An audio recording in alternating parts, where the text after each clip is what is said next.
السلام علیکم۔ آج کی کہانی میں آپ سبھی کو دل سے خوش آمدید۔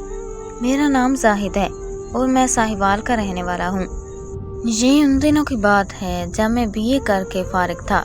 سارا دن دوستوں کے ساتھ بیٹھ کے گپے مارنا اور مختلف لڑکیوں کے بارے میں کامنٹس پاس کرنا ہمارا پسندیدہ مشغلہ تھا، اور اکثر یہ محفلیں کسی مووی پہ جا کے ختم ہوتی تھیں، اور سونے پہ سہاگا یہ کہ جو فارغ وقت ملتا تھا وہ جم میں گزرتا تھا۔ ورزش کر کے میں نے اپنے آپ کو کافی متناسب بنا لیا تھا۔ ابا نے کچھ دن تو ایسے ہی برداشت کیا، اور پھر ایک دن میری پیشی ہو گئی۔ کیوں میاں، کچھ کام وام کرنے کا بھی ارادہ ہے یا نہیں؟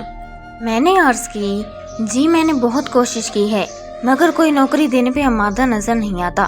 ابا نے ٹی شرٹ میں جھانکتے میرے بازوؤں کو دیکھتے ہوئے کہا، تمہاری کوشش تو نظر آ رہی ہے، پر خوددار تمہارے تایا جان سے بات کی میں نے۔ تم اس سوموار کو لاہور جا رہے ہو، تیاری پکڑو، اور ہاں دھیان رکھنا کوئی ایسی ویسی حرکت نہ ہو جس سے انہیں شکایت کا موقع ملے۔ یہاں تایا جان کا تعارف کرواتا چلوں۔ میرے تایا جان 60 سال کے سوبر سے بزرگ ہیں، نہایت ہی نرم طبیعت اور حلیم انسان ہیں۔ جتنے حلیم میرے تایا جان ہیں اتنے ہی حلیم ان کی بیگم ہے۔ ان کے پلاسٹک کے برتن بنانے کی بڑی سی فیکٹری ہے، مگر وہ اولاد سے محروم ہے۔ میرے تایا جان کے ایک بہن کے خاوند کا ان کی جوانی میں انتقال ہو گیا تھا۔ ان کی 2 بیٹیاں بھی تھیں۔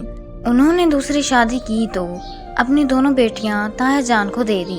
بڑی بیٹی کا نام فرزانہ اور چھوٹی بیٹی کا نام ریحانہ تھا۔ فرزانہ کی عمر 25 سال اور ریحانہ کی عمر 22 سال تھی۔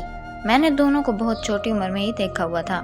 خیر، مجھ میں اتنی مجال نہ تھی کہ میں ابا کے حکم کی خلاف ورزی کر سکتا، لہٰذا میں نے اگلے دن اپنا سامان باندھا اور لاہور کے لیے نکل پڑا۔ تایا جان کا گھر بہت ہی خوبصورت تھا۔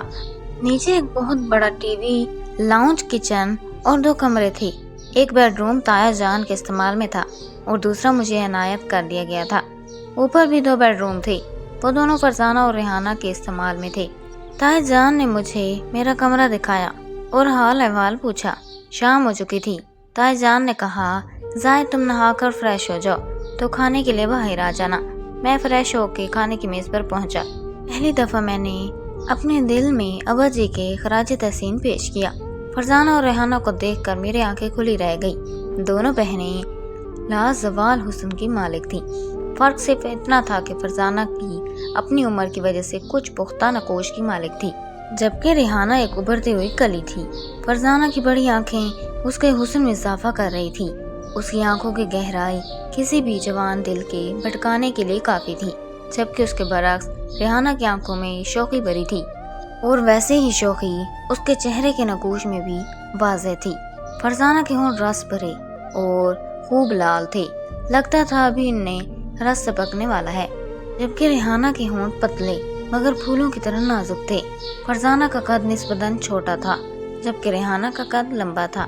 میرے اس طرح گھورنے پر فرزانہ نے خوب برا منایا اور ہلکا سا کھانسی، اور مجھے گھورا تو مجھے احساس ہوا کہ میں تائی جان کو تو بالکل فراموش کر گیا تھا۔ میں نے شرمندگی سے نظریں جھکا لی۔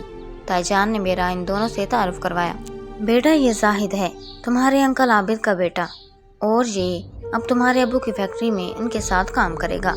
اور زاہد بیٹا یہ تمہاری کزن ہے، فرزانہ اور ریحانہ۔ فرزانہ نے تعارف کے باوجود مجھ سے بات کرنا گوارا ہی نہ کیا، جس سے مجھے اندازہ ہوا کہ محترمہ کے مزاج آسمانوں سے باتیں کرتے ہیں۔ ریحانہ نے مجھے سلام کرنے کے بعد نہایت اچھے انداز میں مجھ سے چند رسمی باتیں کی، اور یوں ہماری پہلی ملاقات کا اختتام ہوا۔ دن پر لگا کہ گزرتے رہے اور میں آہستہ آہستہ وہاں کا ماحول کا عادی ہوتا چلا گیا۔ فرزانہ کا رویہ مجھ سے کبھی بھی اچھا نہیں رہا۔ مجھے اس سے بات کرتے ہوئے بھی ڈر لگتا تھا۔ وہ بات بات پر کاٹ کھانے کو دوڑتی تھی، اور میں یہ سوچنے پر مجبور تھا کہ اس کے ساتھ کوئی نہ کوئی مسئلہ ضرور ہے، جبکہ ریحانہ اتنی شائستہ تھی۔ یہی وجہ تھی کہ میرے خیالات میں ہمیشہ ہی وہ میری پارٹنر بنتی تھی۔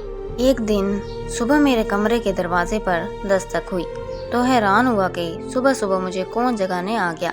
دروازہ کھولا تو ریحانہ سامنے کھڑی تھی، اور ریحانہ کے ہاتھ میں تولیہ تھا۔ زاہد میں آپ کا واش روم یوز کر لوں؟ میرے کمرے میں گرم پانی نہیں آ رہا۔ میں نے بنا کچھ کہے راستہ چھوڑ دیا۔ ریحانہ سیدھی واش روم کی جانب گئی، اور پھر مجھے تھوڑی ہی دیر میں شاور کی آواز آنے لگی۔ نہ جانے کیوں میرے دل میں ریحانہ کے خیالات آنے لگے۔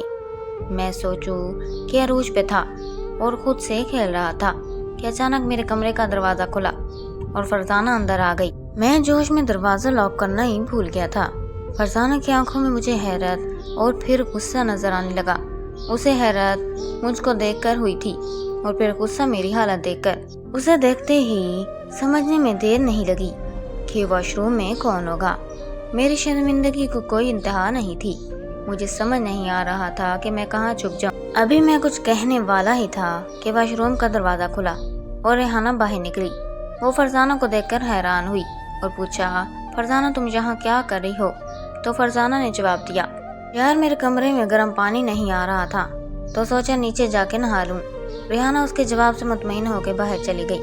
اب کمرے میں صرف میں اور فرزانہ تھے۔ فرزانہ مجھے مسلسل گھور رہی تھی اور میں شم سے پانی تھا۔ فرزانہ نے مجھے غصے سے کہا، تمہیں بعد میں دیکھتی ہوں، اور یہ کہہ کر وہ بھی واش روم میں نہانے چلی گئی۔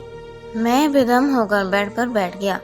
دل اتنی زور سے دھڑک رہا تھا جیسے ابھی سینے سے باہر آ جائے گا۔ پتہ نہیں کتنی دیر لگی فرزانہ کو نہانے میں۔ بس مجھے یہ علم ہے کہ ایک ایک لمحہ مجھ پر پہاڑ بن کر ٹوٹ رہا تھا۔